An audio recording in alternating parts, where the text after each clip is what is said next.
Fala, rapaziada, tudo bem com vocês? Hoje o assunto não é um assunto sobre desempenho, sobre minhas provas, sobre nada disso. Na verdade é um assunto até um pouco preocupante, mas é um assunto que serve para a gente ligar o alerta, né? Tanto para nós que estamos aprovados e aguardando as próximas etapas de alguns concursos, quanto para outros que estão nesse mundo de concurso, essa rotina, estudando, buscando aprovação, que são os ocorridos nos testes de aptidão física dos concursos em 2021. Se vocês acompanham aí as notícias, vão ver que algumas pessoas faleceram durante a realização dessas etapas, né, ao longo deste ano. Segundo a professora Luana Davi, que eu vi no Twitter dela, professora do Gran Curso, 6 pessoas já morreram em TAFs este ano aqui no Brasil. Eu localizei aqui na internet, na pesquisa que eu fiz em 5 minutos, tá? Localizei 4 ocorrências dessa. A última foi ali na Polícia Civil do Rio Grande do Norte, e onde um candidato de 29 anos faleceu após, no final, né? Não sei se ele chegou a concluir, mas aí no final da corrida de 2.100 metros.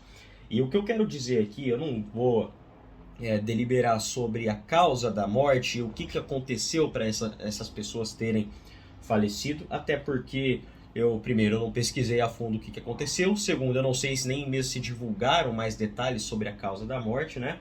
E terceiro, porque não faz mais sentido falar sobre isso em relação a essas pessoas, porque infelizmente elas faleceram, mas o que resta disso, o que nós podemos aproveitar é olhar para a nossa preparação, olhar para a nossa realidade e evitar que isso tenha a mínima chance de acontecer conosco.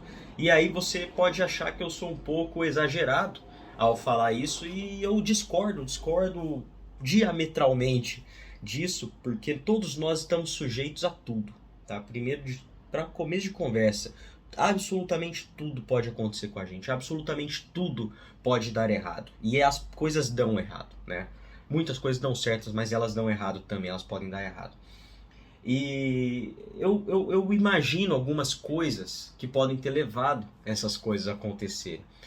E são coisas da minha cabeça, tá? São coisas da minha cabeça, não tem nenhum fundamento para isso, mas eu imagino algumas coisas. Primeira delas, nós estudamos, quando eu digo todos nós, né? Todas as pessoas que fazem concurso e que, ainda mais aquelas que são aprovadas para as próximas etapas, essas pessoas estudam muito, né? Elas têm uma grande preocupação com o estudo teórico, com o estudo da doutrina, com o estudo da lei, com o estudo das questões, com a resolução de questões, para que ela seja aprovada na primeira barreira de qualquer concurso público, que é a prova objetiva, né?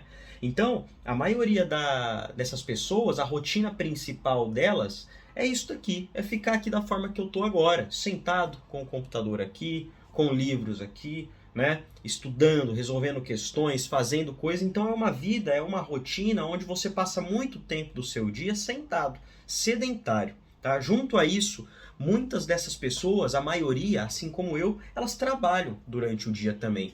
E eu chuto dizer, eu arrisco dizer que a maioria dos trabalhos dessas pessoas também é dessa forma. É sentado, é com computador, ou é dentro de uma loja, sei lá, fazendo vendas, mas não exige um esforço físico, não há um condicionamento físico para isso. Claro que esses trabalhos, inclusive, além de nos tornar mais sedentários, também causam outros problemas, né? Pelo menos podem causar outros problemas. Quanto mais tempo a gente fica no computador, mais encurvado a gente fica, a gente pode começar a ter problema nas costas, na lombar, na coluna, na nossa postura.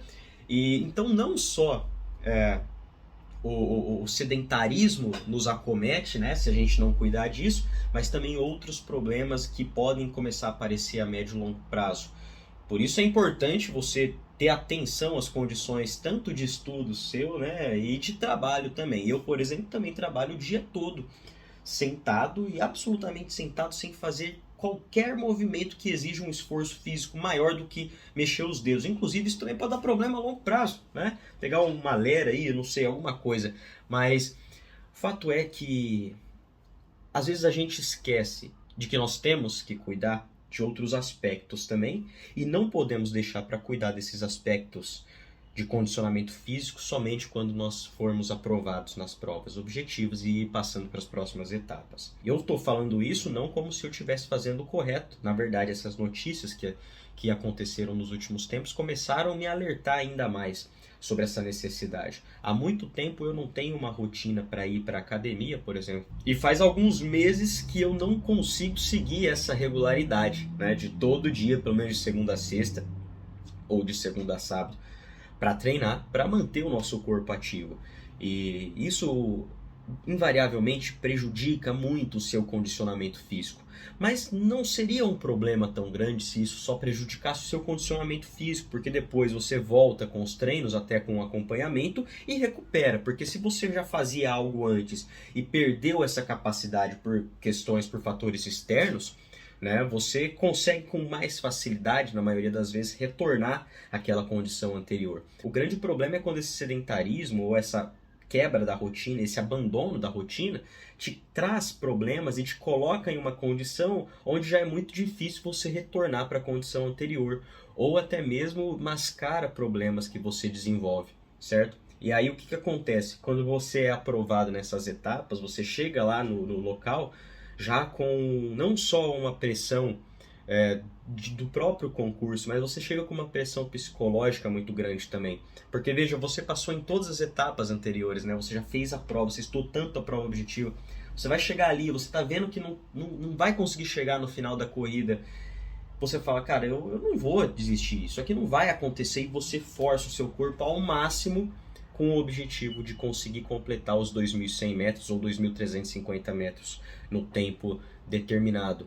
E você consegue fazer isso, só que a partir do momento que você para, o seu corpo cobra o preço. E muitas vezes cobra o preço dessa forma trágica. Então, o que eu vou fazer, o que eu vou compartilhar aqui com vocês, e recomendo que vocês façam também. Muitos de vocês podem estar na rotina certinha, treinando para o TAF, fazendo seus exames, sabendo as condições do seu corpo, né? Se você está com algum problema ou não está. Mas o que eu vou fazer nesse fim de ano é agendar uma consulta ou algumas consultas básicas, né? Para ver como que está, por exemplo, o meu coração, né? Um eletrocardiograma, um ecocardiograma. Eu nunca fiz, viu? Né? Faz muito tempo que eu não faço. E eu acho que é importante fazer, ainda mais sabendo que o TAF da PCDF vai vir e não tem tanto tempo assim para treinar. Então a gente tem que começar o mais rápido possível e não só treinar, mas antes disso verificar se a gente está com todas as condições para fazer esse teste. Porque aquele atestado que é exigido antes do teste, com uma semana de validade, né, de antecedência, é uma mera folha de papel. Né? A gente sabe quão fácil é conseguir um atestado médico. Quem não tem aí um amigo médico que poderia quebrar esse galho para você? Todo mundo tem. Então, um atestado assinado por um médico não vale de absolutamente nada para fins de atestar de fato que você está apto a fazer esses exercícios e essas atividades. Exames estão aptos para atestar isso, tá? Não atestados, não papéis meramente assinados. Então eu vou fazer isso, eu vou fazer alguns exames básicos, alguns exames prévios. Voltei já a treinar há alguns dias, né, e a treinar com consciência, né, não igual um maluco, não igual um louco. Eu tenho tempo para fazer isso e não vou me desesperar e não vou correr riscos desnecessários. Ninguém deveria correr riscos desnecessários, porque não vale a pena, e eu não deveria nem falar isso. É óbvio que não vale a pena. O sujeito ali, faleceu, bicho.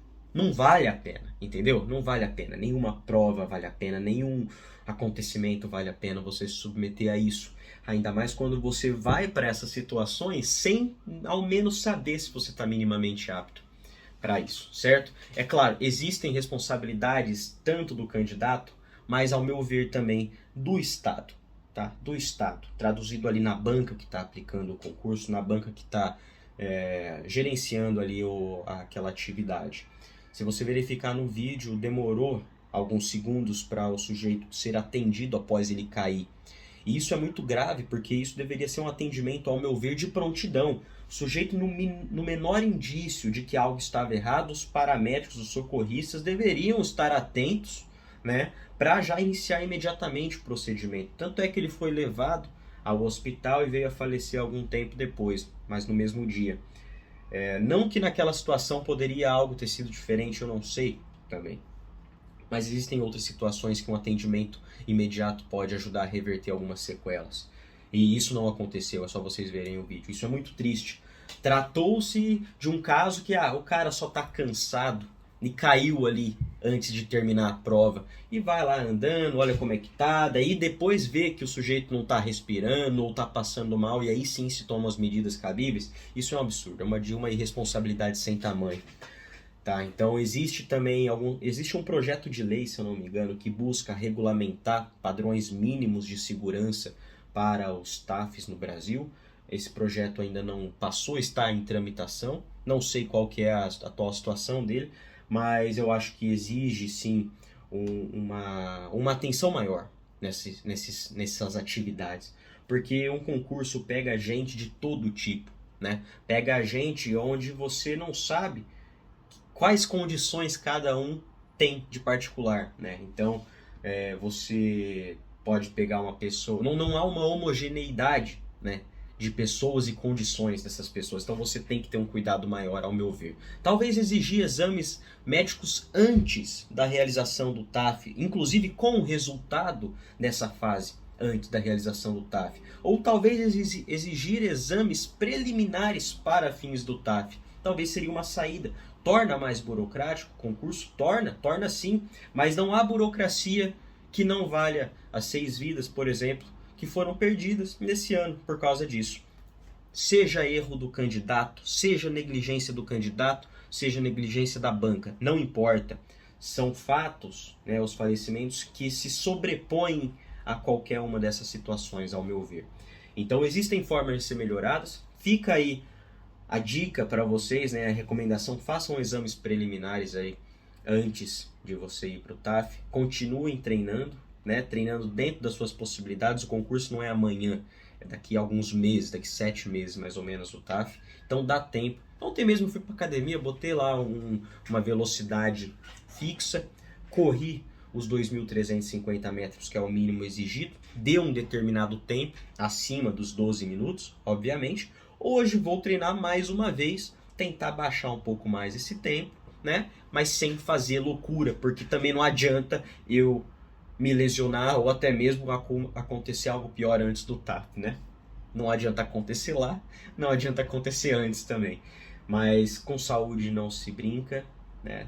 Eu não sou a pessoa mais cuidadosa também com isso, mas eu não vou ser hipócrita aqui.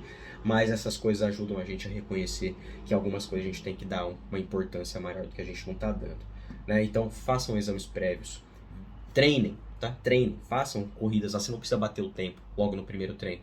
Tem vários meses aí ainda pela frente, mas cuidado, tá? Não morram. Se essa fosse uma recomendação que eu pudesse dar, seria essa. Beleza? Se inscreva aqui no canal. Muito obrigado por ter assistido esse vídeo. Links importantes na descrição e até a próxima.